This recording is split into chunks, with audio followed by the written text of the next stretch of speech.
За та бүхэнд энэ өдрийн мэндийг хүргье. Мэргэжлийн хяналтын ажилтны өдрийг тохиолдуулан тус салбарт ажиллаж байгаа нийт ажилтан албан хаагчид болон ахмадуудаа мэргэжлийн хяналтын ерөнхий газрын даргын зөвлөлийн нэрийн өмнөс болон хувийн сая чин сэтгэлийн халуун мэндчлэгийг дэвшүүлье. Монгол Улсын засгийн газрын 2005 оны 156 дугаар тогтоолоор мэргэжлийн хяналтын ажилтны өдрийг жил бүрийн 6 дугаар сарын 2 дахь байрыг тэмдэглэж байхаа шийдвэрснээс хойш идэвхтэй 10 дахь жилдээ салбарынхаа үйл ажиллагаа олд амжилтыг олон нийтэд мэдээлэн сурталчилж тэдний санал хүсэлтийг сонсон үйл ажиллагаанд бүтээлчээр тусган хамтран ажиллахын зэрэгцээ ажилтан албан хаагчдын хөдөлмөр бүтээлийг алдаршуулан тэмдэглэж байна. Өнгөрсөн хугацаанд мэргэжлийн хяналтын байгууллага бүтэц зохион байгуулалт, материалын бааз, боловсон хүчний хувьд бэхжин, хөндлөнгийн бие даасан хараат тусаар ажиллах нөхцөл бүрдэж Монгол Улсын нутаг дэвсгэрт хууль тогтоомжийг сахиулан иргэдийн эрүүл аюулгүй орчинд ажиллаж амьдрах ажил үйлчилгээг хэрэглэх нөхцөлийг хангах үндсэн чиглэлтэйгээр үйл ажиллагаагаа хэрэгжүүлж ирлээ. Мэргэжлийн хяналтын байгууллагаас эрсдэл суурилсан хян шалгалтын бодлогыг амжилттай хэрэгжүүлэн хүний болон орчны аюулгүй байдлыг хангах, эрсдлээс урьдчилан сэргийлэх чиглэлээр иргэд аж ахуйн нэгж байгууллагуудад зөвлөн туслах, соён гэгэрүүлэх ажлыг амжилттай зохион байгуулж тэдний талархлыг хүлээж байгааг тэмдэглэн хэлэхэд таатай байна. Өнгөрч 4-р сард удирдах ажилтны зөвлөгөөнийг хийж ажлын алдаа оноо амжилт бүтээлээ дүгнэнд энсэлж цаашид эдийн засгийн хүндрэлийг даван туулахад дэмжлэг үзүүлэх бизнес дээлтэй орчныг бүрдүүлэх зорилгоор мэргэжлийн хяналтын системийн хэмжээнд 2015 оныг иргэн аж ахуйн нэгжид дэмжлэг тусалцаа үзүүлэх хөгжлийг дэмжиж хэвлэсэн жил болгон зарласан билээ. Хян шалгалтын үйл ажиллагааг шалгуулж байгаа этгээд ойлгомжтой ил тод болгох зорилгоор төлөвлөгөөт хян шалгалтыг оны өмнө олон нийтэд зарлахын зэрэгцээ бүх хяналт шалгалтыг заавал хяналтын хуудасаар хийдэг боллоо. Энэ улсын байцаагчийн буюу хувь хүний субъектив үнэлгээнээс үл хамаарсан хяналт шалгалтын шин тогтолцоонд Монгол улс бүрэн шилжиж байгаа явдал юм а. Хяналт шалгалтын ажилд ашиглах 174 хяналтын хуудас 136 зөвлөмжийг боловсруулж мөрдсөн мэдээллийн сангийн үйл ажиллагааг шин шатанд гаргалаа. Мөн иргэд төрийн хяналтын үйлчилгээг ойртуулах, шуурхай байдлыг хангах зорилгоор байгууллагын нэг цагийн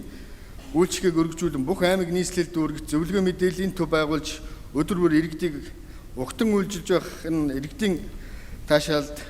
нийцж байгаа нь бол мэдрэгдэж байна. Түүнчлэн хяналтын байгууллагынхаа цаашдын хөгжлийн талаар ихээхэн анхаарч эрсдлийн удирдлага стратегийг оновчтой үр дүнтэй хэрэгжүүлэх зорилгоор хяналтын газар бүр олон улсын хяналт шалгалтын байгууллагуудад тавигддаг нэгэн чухал шаардлага болсон дунд хугацааны стратеги төлөвлөлттэй болох ажлыг эхлүүлээд байна.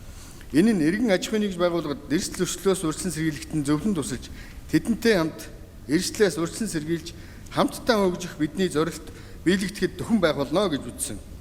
Аж ахуйн нэгж байгууллагуудыг эрсдлээс урьдчилан сэргийлэхэд зөвлөн туслах зорилгоор сар бүр нэгдсэн нэг аяныг зохион байгуулж эхэлсэн нь бол өнгөрсөн 2 сарын хугацаанд үр дүнтэй ажил болох нь тодорхой харагдлаа. Нийт өнгөрсөн 2 сарын хугацаанд 976 аж ахуйн нэгж байгууллагын 732 инженер техникийн ажилтан, 930 гаруй иргэнийг хамруулсан мэргэжлийн зөвлөгөө тусалцаа үзүүлсний зэрэгцээ 13996 төрлийн зөвлөмж, 11 төрлийн сэрэмжлүүлэг зэргийг гаргаж иргэд аж ахуйн нэгжтэйгээ хамтран ажиллаа. Цаашид мэргэжлийн хяналтын шинжилгээг эж бүрэн зохис агуулгаар нь хэрэгжүүлэхэд дунд хугацааны стратеги төлөвлөгөө боловсруулж хүний болон нийгмийн аюулгүй байдал, доктортой хөгжлийг дэмжихэд гол анхаарлаа хандуулан ажиллах болно. Хян шалгалтыг үр дүнтэй хөгжил болгож чаддаг, хөгжлийн гарц боломж нөхцөлийг олж хардаг, түүнийгээ зөвлөж чаддаг, айдас хүйцэс биш алдаж эндэхгүй амьдрахыг чиглүүлэгч болгодог, хууль стандартыг сахиулдаг, хүн сурталч хэрэгдэлгүй, хөгжил дэвшил түлхэц болсон үндсэн үйл ажиллагаагаа аюулгүй байдлыг хангаж чиглүүлэн урьдчилан сэргийлэх, эрсдлийн үнэлгээнд суурилсан нээлттэй оновчтой бүтэц зохий шин цагийн хяналтын байгууллагыг төлөвлөжүүлэхэд хамтдаа зүтгэцгээе гэж та бүхэндээ хэлэх байна. Бидэнтэй хамтран ажиллаж байнга тусалцаа үзүүлж байдаг олон улсын санхүүгийн корпорацийн бизнесийн хяналтын шинтгэлийн төсөл, холбооны бүгд найрамдах Герман улсын байгалийн нөөц гео шинжилх ухааны холбооны хүрээлэнгийн санхүүжилтээр хэрэгжиж байгаа уул уурхайн салбар дахь байгаль орчны хамгаалалт төсөл, Монгол улсын стандартчлалын тогтолцоог боловсронгуй болгоход дэмжлэг үзүүлэх Европын холбооны төсөл болон хамтран ажилладаг бусад олон улсын байгууллага хамт олонд талархлаа илэрхийлэхийн ялдамж цаашид илүү их амжилтын төлөө хамтран зүтгэнэ гэдгээ бас энэ дашрамд илэрхийлэхийн зүйтэй болов. Та бүхэндээ мэргэжлийн хяналтын байгууллагаас энэ он дэвшүүлсэн зорилтын хүрээнд иргэд аж ахуйн нэгж байгууллагын эрэлт хэрэгцээнд нийцсэн хяналт шалгалтын шинжилгээг үйлчлэгээг үзүүлж, хүний аюулгүй байдал, нийгмийн доктортой хөгжлийг хангад манлайлан оролцолж, хариуцсан ажилдаа эзэн болж ажиллана гэдэгт итгэлтэй байна. Энэхүү баярын өдрийн тохиолдолд та бүхэндээ ажлын өндөр амжилт хүсхийн ялдам, та бүхнээрээ дамжуулан танай гэр бүл, үр хүүхдэд эрүүл энх ад жаргал сайн сайхан бүхнийг хүсье өрөөё.